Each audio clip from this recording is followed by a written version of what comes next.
Hello students, I am your course instructor Dr. Chaya Bhim, Associate Professor, Department of ECE, SVIT. So in this video we will be looking into topics non-partition memory, task chaining and swapping, task overlaying. Non-partitioned memory. This is the general structure of non-partitioned memory. So in this we can see that there is a user space which is treated as one unit and software is linked and loaded as a single program into this user area.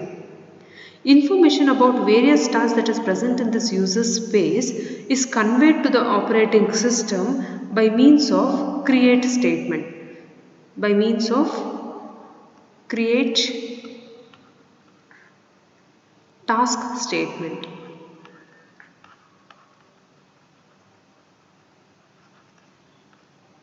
Okay, where the create task statement include the information about task ID, priority, start address and workspace.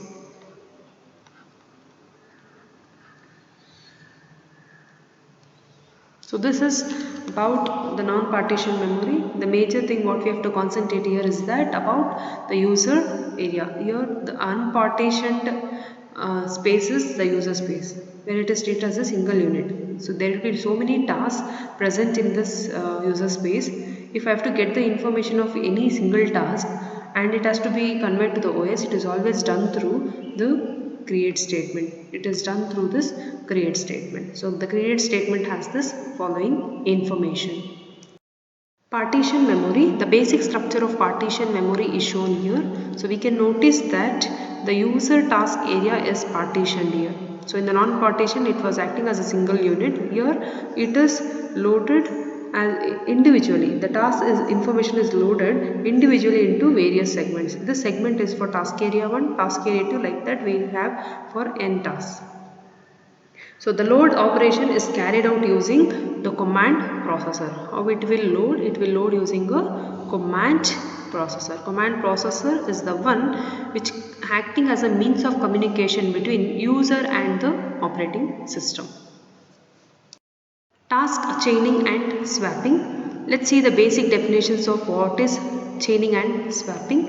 The task chaining means that task is divided into several segments that run sequentially.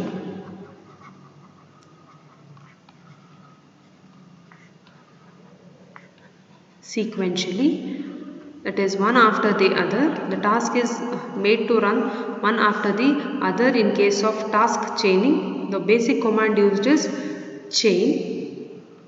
Here the task swapping means that it basically involves where one task invoking another task. One task invoking another task. So the basic command used for swapping is swap. So let's take one example for the better understanding of what is chaining and swapping. Task chaining and swapping example is shown on the slide. So here initially the task 1 will be executing. While this task 1 is executing its instructions, it says swap 5. Swap 5 is the instruction which is executed. It means that it has to invoke task 5. So the task 5 will be invoked. So wherever there is invoking happening, so it means that task 1 is transferred to the backing store for a while and task 5 will be made available to run and brought into the memory. So now this is executing and this task 5 will be executing and it says chain 6. So it executes sequentially the task 6. So while task 6 is executing, it says invoke task 7. So it invokes task 7 and all these commands will execute.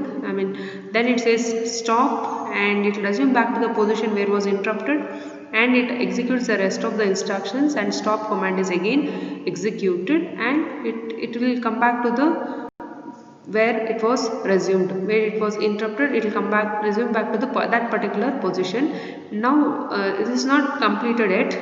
So we have chain 2 task 2, chain it. So then while task 3 is executing, there is a swap 8. It means task 3, while it is executing, in order to complete the task 3 operations, it has to invoke or execute task 8 operations. So task 8 operations, then it will complete. Then chain 4 means it execute task 4. Again it says chain 1. So it has to come back to the task 1.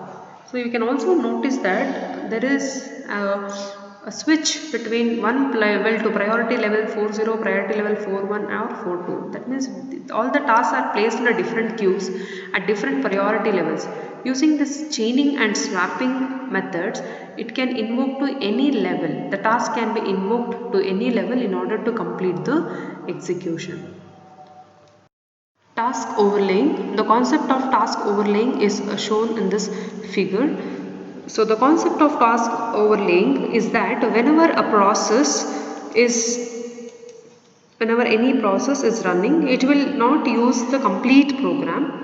It only uses some part of code. So then the overlaying concept also says that whenever that piece of code or a program or a subroutine is required, you load into an overlay area, and after executing that, you can unload it and then again load new part of code that is required.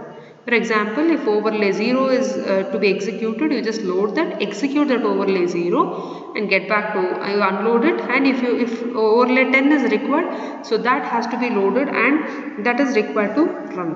So in overlaying a part of task, the root task remains in the memory and various segments are brought into the overlay areas.